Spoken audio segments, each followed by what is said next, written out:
One. All right, it has recording. Okay, thank you, Dr. Sumita, for doing this. It's great to have you over here, guys. For those of you who do not know, Dr. Sumita is a consultant psychiatrist, and she practices in Mumbai. And for the past 1 year, she has been working very closely to the people who are suffering from with COVID. Also, so she'll be able to tell us a lot about psychiatry, psychology, as well as what's happening with COVID these days. And I believe she'll be able to give us some hope of even seeing something ending soon.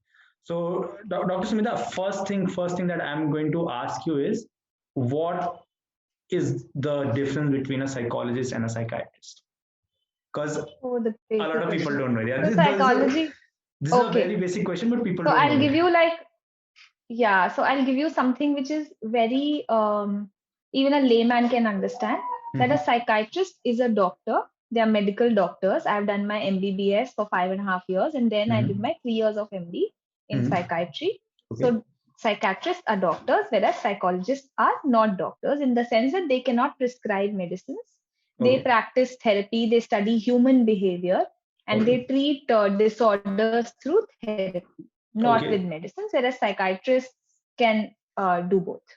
Okay. So mean if somebody is feeling depressed, they go to a psychologist. If somebody is actually depressed, it's better to go to a psychiatrist. What do you mean by feeling depressed and actually depressed? The depression, this term is used so loosely these days. You are Yeah. not feeling good about something, you say that it's used so loosely these days. Depression is a clinical diagnosis. It depends on Exactly. the severity of depression. So, um, a person has a freedom to go to either a psychiatrist or a psychologist, but what happens is that you go to a psychiatrist, the psychiatrist diagnoses you, assesses the severity of depression, and depending on that, then they'll decide whether he or she needs treatment through medicines, or both medicines and therapy, or only therapy depending on the severity of symptoms, or in very severe cases admission for Okay. suicidal patients. So Okay. that is how it goes. Doctor, I have this question for you, and because I personally have felt this way about anxiety, because when this pandemic started, a lot of us went through anxiety. But the problem with anxiety is that we are not able to define what how we are feeling to someone who does not know what feeling anxious and this anxiety is about. So, like, if let's say if I'm feeling anxious about something and I want to define that feeling to someone, what should I tell that person? Hey, this is how I'm feeling right now. Basically, I'm So asking sadly, you the to, part, yeah, yeah. yeah, yeah. So basically, I'm asking you to define anxiety for a layman. Okay. So sadly, the problem with most psychiatric illnesses is that they are all in the mind. Yeah. So people conventionally, what they don't see, they don't understand, and they Mhm. think that it's not real.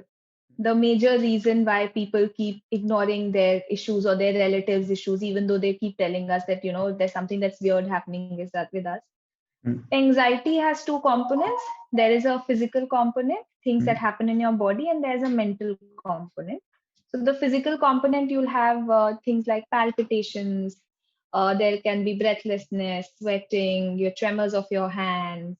You generally feel butterflies in your stomach. So all these things. And in the mental symptoms, your mind might feel uneasy, inability to concentrate, not being able to sit down at one place for a long time because you just feel indecisive about things. Holding on to attention is very difficult, and you generally, when it goes on into a full blown panic attack, you feel like the world is going to end and you're going to die today and right now. Yeah, So yeah. I'm not sure how people who don't acknowledge the existence of mental illnesses or don't give too much importance to mental illnesses can understand what anxiety feels like. But if somebody has felt anxious, which I think most of us have, before an exam, or you're going on the stage fright thing, it's all anxiety, right? So I think all of us have felt anxiety at some point of time, which is why anxiety is a little easier to understand than other psychiatric illnesses. But I think that's the way to put it. You tell them about the mind part of it and the physical part of it. The physical part. So it's like we can say, like, how you feel before going to an exam that you haven't studied for. feeling like that Yeah. multiplied by 10. Yes, multiplied by 10. Multiplied by 10. Because the thing is that when this pandemic started, I used to get very anxious and like very anxious, and that anxiety was unexplainable. I couldn't tell people why I'm feeling. And it's somewhere between feeling scared and feeling helpless. Or it's actually both. Yeah. You're feeling scared and you're feeling helpless. So that is something that you cannot explain, and it's a really good way that you defined it. Yeah. So like this, why? I mean, so people feel it's. I believe it's very human. It's very human to feel anxious and stuff like that. But then this question that comes a lot is, why is it that some people feel more anxious and feel like so anxious sometimes, and some people barely feel any form of it?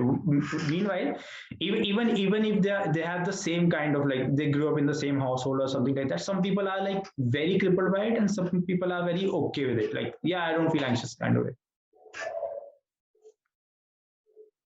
It's just like how if I ask you, do you and your brother, do you look alike? Do you have the same height? Do Yeah. you have the same hair? Although you're born to the same parents, right? Mhm. So it's just like that with anxiety. It's nature versus nurture. You're born with a certain set of genes.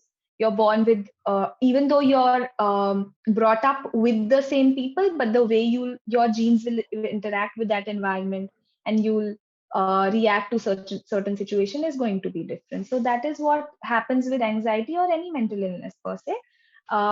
The studies which were done in twins show that some twins, the twin pair, amongst the twin pair, some of them will develop the anxiety, some of them will not develop anxiety. There is a strong genetic component because there's something which is called as a concordance rate, which means that if it is two identical twins, the chances of both of them suffering from a mental illness are way higher than, say, two siblings like you and your brother, or non-concordant, than non-identical twins. So identical twins, everything is the same, right? Their genes are also the same. Yeah. So there is a strong genetic component, and genes control everything from hormones to neurotransmitters.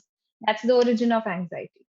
So I hope that I've answered Yeah, that yeah, question. yeah, why Why people some people do respond differently is, but different. because just like each of us is different, the way we look, the Yeah, way we talk, the way we, I mean, even though I have two more siblings, none of us, there are similarities, yes, but we are widely different from each other. So that's how your bodies are, and that's how your mind is. okay. So a question I have for you: can somebody train their mind to overcome all these things? Like, for example, you know why this question comes to me. Again, I'm going to give the same example as I've given multiple times before. I'll keep on giving multiple times again because I love MMA. When they're fighters, they fight, and you see them doing things that, like, their hand is broken, completely broken, or it feels like it's broken, it's completely out of the socket. They won't tap. They'll fight through the pain. It's like some people have that switch in them that they can switch it off and decide that they will not quit no matter what. So, like, is that something you're born with, or can people train to be like that? Can people be like, yeah, okay, I'm not going to Both. quit ever? Both. Yeah, both, Some both. people are just So, so why do you call it a mental? No, but why do you call it a mental illness? okay. Nobody is gonna, yeah. So nobody is gonna tell a person who has fever that, no, wait, be strong, you will be Yeah, okay, your fever will be okay. yeah, It is called an illness because it is not something that you choose, yeah, right? yeah. So there has to be some sort of a treatment, and depending on the severity of the illness and the kind of illness that you're suffering from, the treatment will involve either medicines, Hmm. because there's a huge seesaw of neurotransmitters that's going on in the brain. There's Hmm. dopamine, there's serotonin, there's noradrenaline, whatnot. Hmm. So there's that component, and then there is something which is called as therapy. The part that you said about training yourself, there are all sorts of therapy. There's cognitive behavior therapy, there's all sorts of therapy. There's interpersonal therapy, there's IPSRT for various things. But again, depending on what illness it is, therapies will work. Yes, therapies do work. but that I won't say you can really train your mind. Well, some people can, but then each of us is different, and It's it all is called different. an Yeah, illness for this very reason, that it's not under our control. it's not under our control. So yeah, so basically what you're saying is there is a way, but you have to try really, really hard. No, I never said that. No, I mean, I said no, that. like to become like to have So that unbreakable mentality, you have to try really, really hard if you want to have an unbreakable no, I mentality. don't get it. No, so no. So what I don't get is that if you have no problem with you suffering from a fever like a typhoid or a malaria or Yeah.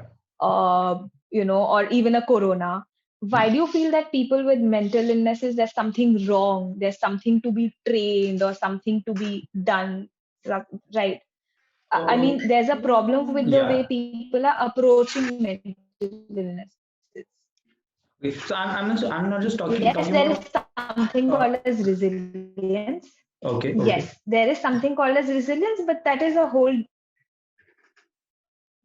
Yeah, I think your Please voice go is on. cut. Your voice is cut a bit. So I'm not just talking about people who have mental illnesses. I'm talking about like normal people who just want to like, you know, gain this thing, like start feeling unbreakable, who want to be like, who want to end that and to keep push that breaking point they have. So it's possible for them to do it if they. It is to an extent. It Yeah. is to an extent, Okay. but also depends. So the society, the kind of competitive environment that we are living in, Mhm. people keep pushing themselves, and then you just there's a limit that every mind can endure. Okay. And Yeah. once you're like you cross that limit, then there's of course these things like anxiety and Yeah. depression and whatnot. So you have to understand what your threshold is, and then you have Mhm. to work accordingly. Okay. uh, we see you I'm sure you're well aware of the capitalism that there is and the Yeah. Yeah. Yeah. Yeah. pressures that there are. So Yeah. life has changed a lot. I mean, life was way simpler. I've heard from my grandparents that life Yeah. was way simpler. I There were only a mean, few things that they had to be worried about. So that way, the pressures are high. Yes, you can try and increase the resilience that you have. But beyond the point, I think then we need to take a step back and we need to really think where we are headed, what do we want in our lives, and then try and learn to be content with what we have right now. what we have. Yeah. See, yeah, yeah. You actually pretty right. Life has changed so fast in the past. I believe 20 years only, because in 1990s, the things we are seeing right now, we wouldn't even imagine them. Like True, imagining us having this call on and with such good quality, true. it would, even mobile phones were like, oh my god. I still remember the first time I saw a mobile phone, I was surprised. This is a marvelous technology. Things have changed so fast, and then came this thing called social media, and nobody has True. changed humanity as fast as social media. Nothing yet has changed humanity as fast. I mean, if True. just by starting the fact, when internet came, internet was actually, and you might say that I'm wrong, but I personally feel internet was a place where you can go and abuse each other without any like any repercussions. That's what most people felt. Like internet, it was like GTA for in real life. जाओ करो एक दूसरे को उल्टा सीधा Yeah. बोलो, बिना बात के लड़ो, आ जाओ, कोई कुछ नहीं कहेगा. Then slowly Hmm. internet became a lifestyle, and now it's a part of people's life. Like, I see, here's the thing, I still can't understand cyberbullying to like an extent, but I will not say it doesn't exist. I will not discredit anybody who has been cyberbullied, because it is real. They have been affected by it. I have not been affected by it. Maybe that's why I don't understand it. But it has been there. And the way internet and social media has changed our lives, how we look at everything, how we, the amount of information that we have on our hands, all these things. So, but at the same point, it has brought a feeling, especially in teenagers, I believe, because teenagers and the generation that's coming now, that has grown up in the internet world. Because we grew up and then the internet world started. But these kids have grown up in the internet world. So like their entire life is based on the internet, and then they get cyberbullied, and or someone goes on the internet and says something to them, and they are affected by it like to a massive amount. What advice do you give these kids to understand the difference between the internet and the real life? Because I still feel that they are two different things. Yes, please leave your phones behind, step out of your house, see the real world, feel the sunlight, hear the birds chirp. There's a life beyond your phones, there's a life outside your laptops and tablets and whatnot. I mean, Drone, I don't know how old you are, but on a lighter note, don't you think you also are an internet kid? Internet was already uh, there. You were no, born, no? no, No? it wasn't. I see. Here's the thing. I'm quite young, but I'm not even that young. If Okay, I not asking your age. Let's Yeah, not go let's there. not go there. But I'm not that young. I'm not that young. Yeah, but I, see, the thing I is, I've that's I've what. seen the dial-up connection. Okay. No, so not just youngsters, but also other people, like see all public figures, they get Mhm. bashed a lot on Twitter, and especially Twitter. I Yeah, think Twitter has just become that this platform where there's so much Twitter is hate. a garbage pile, And I believe.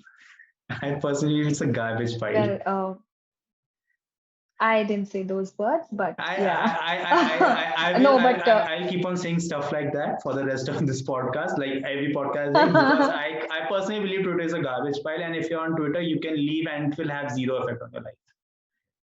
of course, it'll not have an effect on others. And I've seen people get so affected by Twitter that they prefer to stay back home because they thought that if they step out, people will look at them differently. Ah, And it exactly. took and it took a lot of courage for people to actually step out of their houses, and then they realize, no, the world is still the same. People are still getting pictures clicked with us, and all is like happy in the world.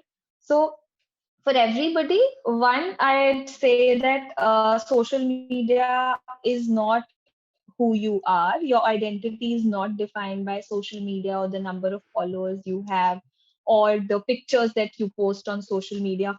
Instagram, there's so many filters and everything, and people are so conscious. Body image issues are so rampant in teenagers. Yeah, I have so exactly. many patients consulting me who have bad body image issues. I mean, people who are so thin and they still go on and on about how they are so fat, and then they have, anorexia and bulimia and whatnot. So all these things, yes, they happen on social media because we start questioning our body, the way we look, we start defining our identity by the number of followers or the number of comments people are putting out or the number of likes or whatever on social media handles, which is nothing. I mean, it's just your laptop crashes one day and it's all gone. Yeah, In the exactly. real world, you need real friends, you need to hang out with people, you need to have in-person interaction. That's how the world functions. This is all virtual. This is not the reality. This is not going to affect an iota of your life. So just step out of your house, regulate your screen time. And I know it's easy for us to say because we are not trolled by all these haters, but it's easier said than done. Don't let social media become your life. Don't let it define who you are. Yeah, that's when you talk about body image issues and stuff like that. One thing that I got reminded of, people take influencers as their idols when it comes to like body image issues.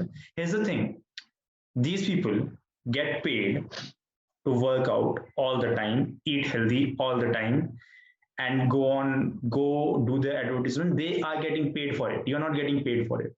All right. Yeah, Go on a true. run, eat your salad, eat a few Yeah. vitamins, and go have your burger if you want to have. It's fine. Just it's Yeah. there's no point in comparing your body to someone who's getting paid to have a great body.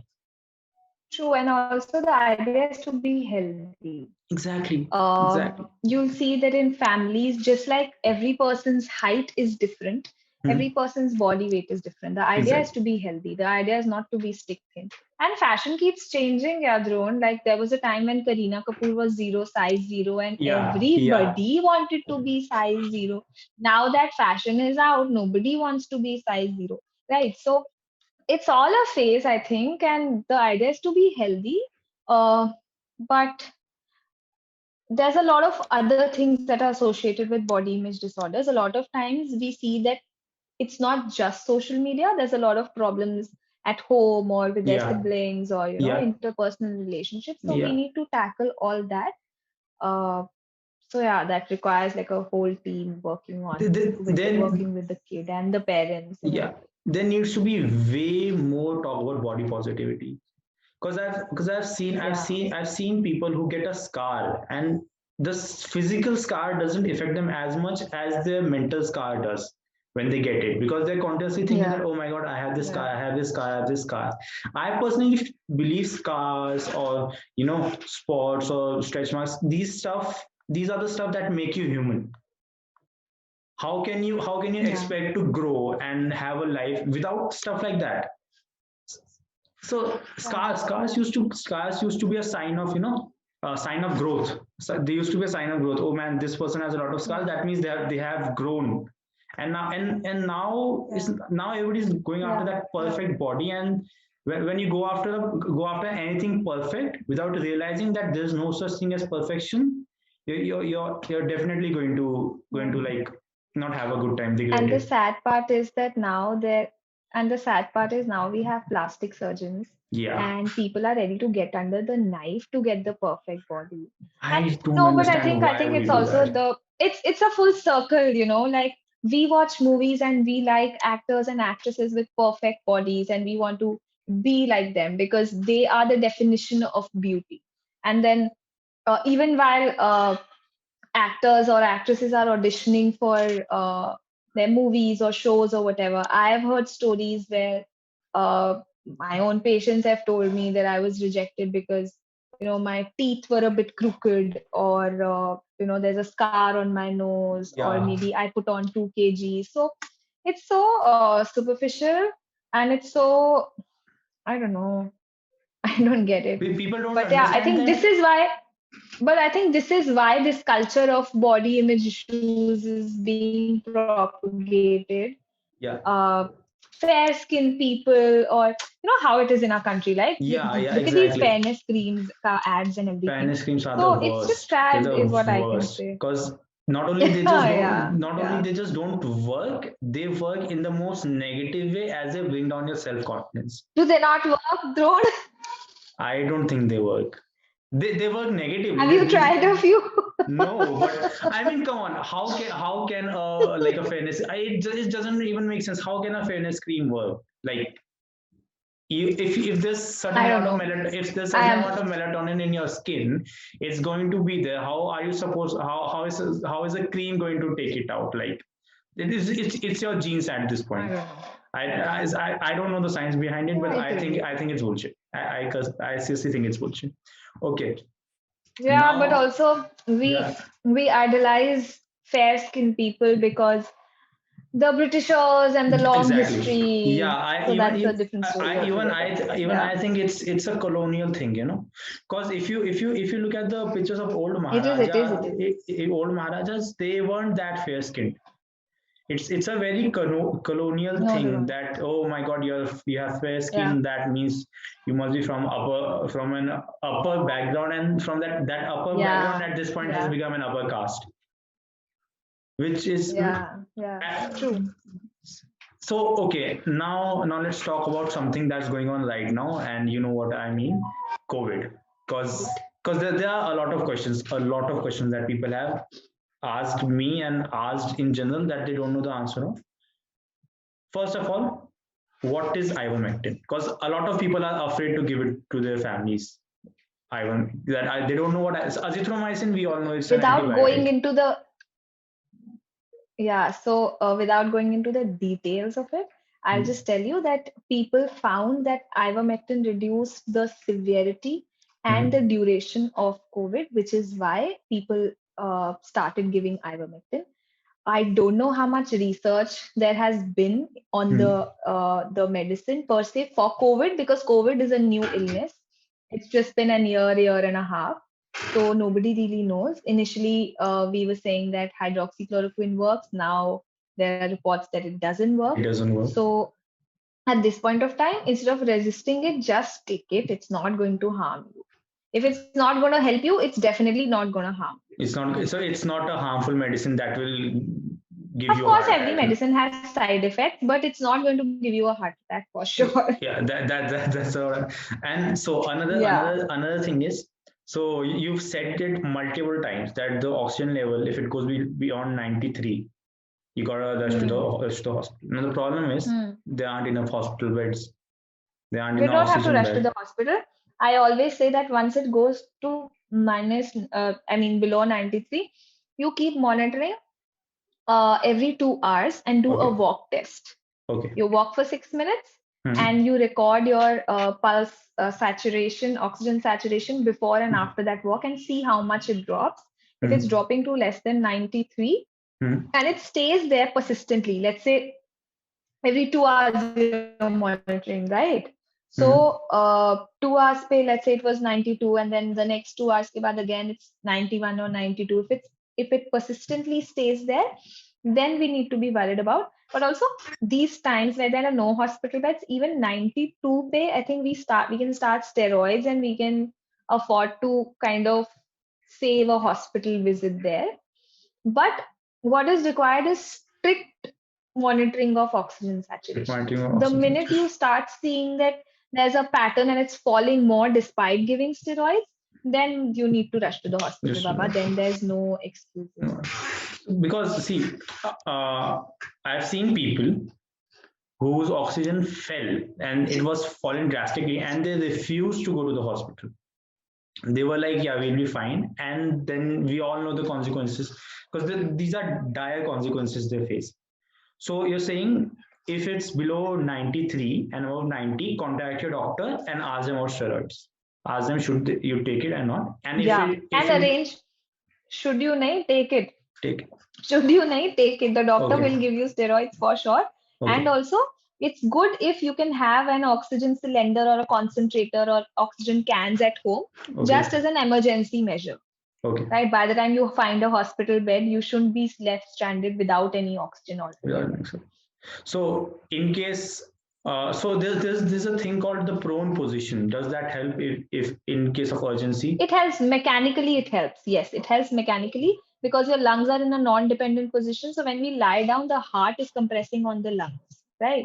Okay. So when we lie down on your back, right? So when you lie down with your tummy on your bed, the heart, because of gravity, of course, heart is not compressing the lungs, and the airways open up. Airways open. Okay. So it's a very mechanical thing. Yeah. It's not like your saturation is 70. Somebody had sent me a WhatsApp message. Okay. One is don't believe any WhatsApp message. Sahi hai, galat hai, we don't have to debate it at all. Just don't listen to WhatsApp messages. Is this WhatsApp message about a homeopathic medicine? No, not. Oh, aren't we allowed to take names? No. Giloy, you mean to say? No, it was there's a homeopathic medicine. I don't know the name. So I know all homeopathic medicines. And I know all WhatsApp messages that are going on. Abhi, I'll tell you about the WhatsApp messages that was sent to me was some friend sent this to me. His parents had sent it to him. It was that through prone position, somebody had increased their oxygen levels from 76% to 96%. That is impossible. Okay, that is bullshit. That doesn't even, if your oxygen is rush to the hospital if it's so low. At 76%, that means you have serious level of lung damage. Go to the hospital. Yeah, or your pulse oximeter is not working correctly. It is not 76. It is actually 96. Yeah, that also could. So change the batteries. Change the battery, or let's just take it out and put your finger back in. Because I Yeah. saw a video of a guy. I was Hmm. so he brings up this bottle and he says that I gave it to this man and I put him in prone position. In 5 minutes, his oxygen went from 70 to 95, and it is a homeopathic medicine. And people were running with it. Someone I knew was in the hospital, and their family arranged that medicine for them, and their oxygen was literally at 70 something. So we had to get them an oxygen cylinder in urgency. But here's the thing: how long before something like this kills someone? Because it definitely is Maybe stuff it like already has. Maybe it already I think has. it has, because this alternate medicine bullshit is, people are going to hate me, but if you're going to a homeopathic doctor, go to a real doctor. Homeopathic doctors are not real doctors. Homeopathy is not even science. Like if you take an aspirin and mix it in the Pacific Ocean, it's not going to cure your headache. Guys, I'm going to distance myself from Drone's opinion. It is purely his opinion. I have no comments on this. I It's am an fine. allopathic doctor, so I can tell you about allopathy. I have no comments on this. It's fine. It's fine. I'm going to say it because it's the truth. It's like I'm not going to lie to people and tell them, oh no, you can go to a homeopathic doctor if you're feeling sick. Don't. If you're going to an Ayurvedic doctor, it still makes sense because they're using plants, and technically chemicals are derived from plants, and some diseases can be treated through Ayurvedic. But if you're having a heart attack, just go to a goddamn allopathic doctor who's going to give you an open heart surgery. Don't go to a homeopathic or a Ayurvedic doctor. They are, because aloe vera, no matter how much Baba Ramdev says, aloe vera will not cure your cancer, no matter what. I forgot Gomutra. No, Gomutra will cure your cancer, absolutely. Why we are not going to say anything about Gomutra. In fact, I have heard that if you take cow dung and rub it all over your body and do yoga, you're not going to get COVID. And I would love all of you to try it, record it, and send me the videos. I've seen people in Gujarat doing that. I've seen people in Gujarat doing that. Yeah, I saw the video too. So yeah, if you think that works for you, that's great. Have fun. So let's get back to the real conversation about COVID, because I have a few questions and then I can let you go because you must be busy, you must be tired. First question that I have is, how long after you recover can you take the can you take the vaccine? The government says, just today the government said it's going to be 6 months. Somebody says 1.5 months. Somebody says 1 month. How long should you take before you take the vaccine? So Drone, I think, I mean, see, it's a new illness again. The guidelines will keep on changing. Somebody Hmm. will say we'll come up with four. It started off with 28 days and then it became 6 weeks. Hmm. Just like with the second dose, you remember initially they Hmm. said that after 28 you should take 28 days you should take the second dose, and now they No. are saying that after 6 weeks you should at least Six six to eight, weeks six gap. to eight So weeks. I Yeah. think it's a 6 to 8 weeks. So it's an evolving thing. So I don't think even the government is at fault here. Mm. Although I don't know if it's because of the shortage of the vaccine that they are saying I this, or think it could it be. is because of the research. I'm not aware of it, Mm. but could be. But also, I won't be surprised. A very new illness, and we don't know much about Yeah, yeah, anything at this point. yeah. So, and I think this should be the last question I have. Let's suppose you recovered from COVID-19 and you're having symptoms like body aches and other stuff, like you even you told about feeling mentally like different after for a long time after COVID and stuff like that. How long should those symptoms last, and should you consult and after how long, if you should consult a doctor if you're facing those symptoms?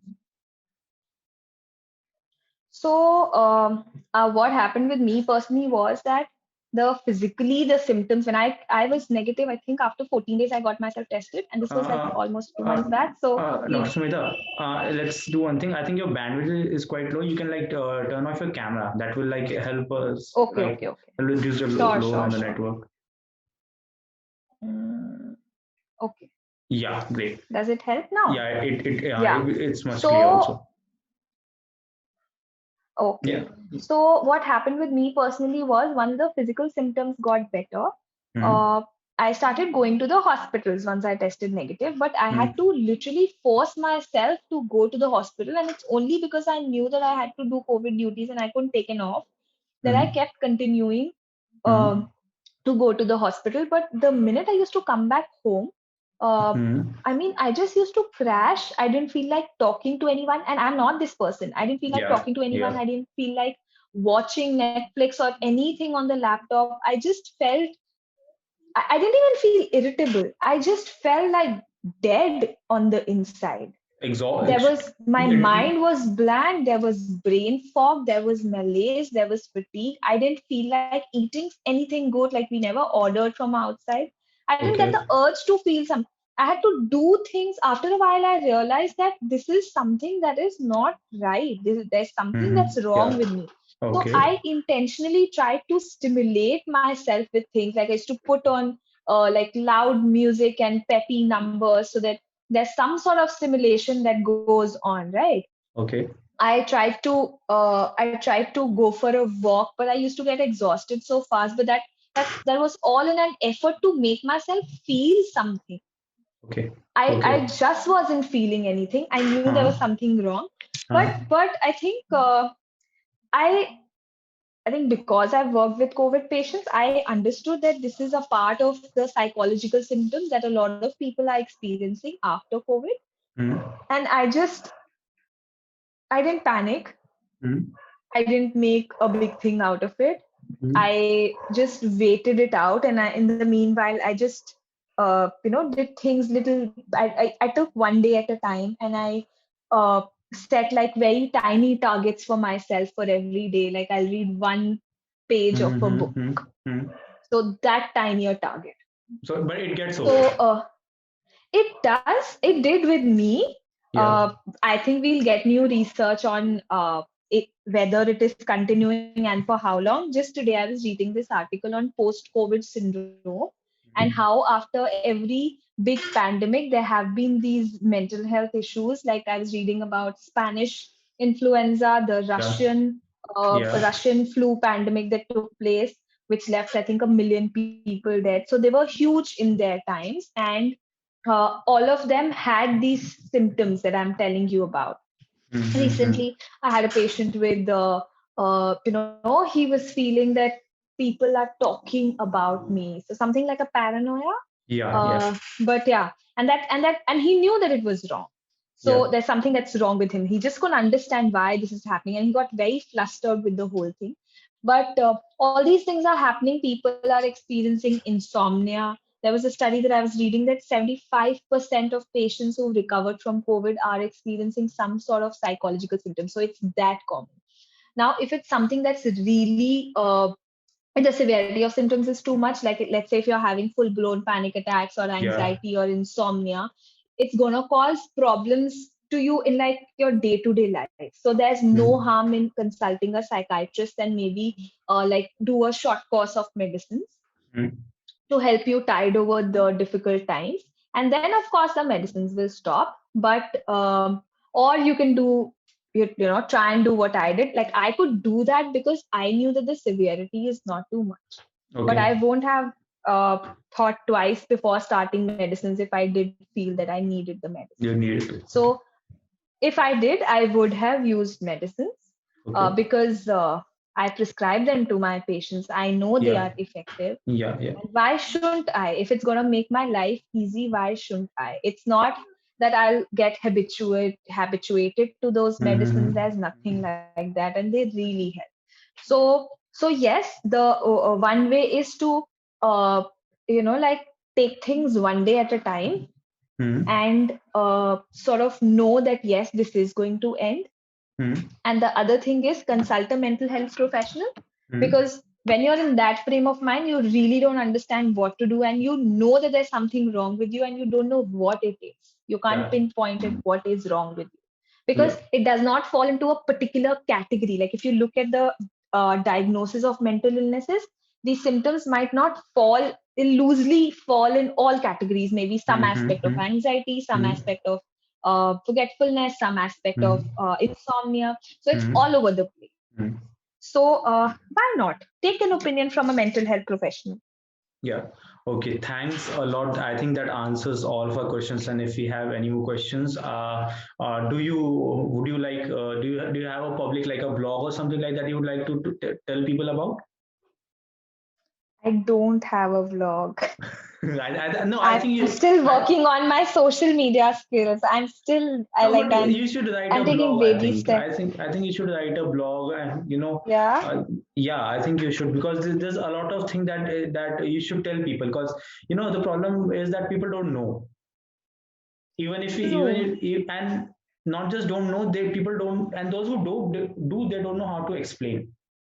True. So True. since, and you're good at it, you're good at explaining things to people. So I think you should write a blog and Thank you, explain things to bro. people.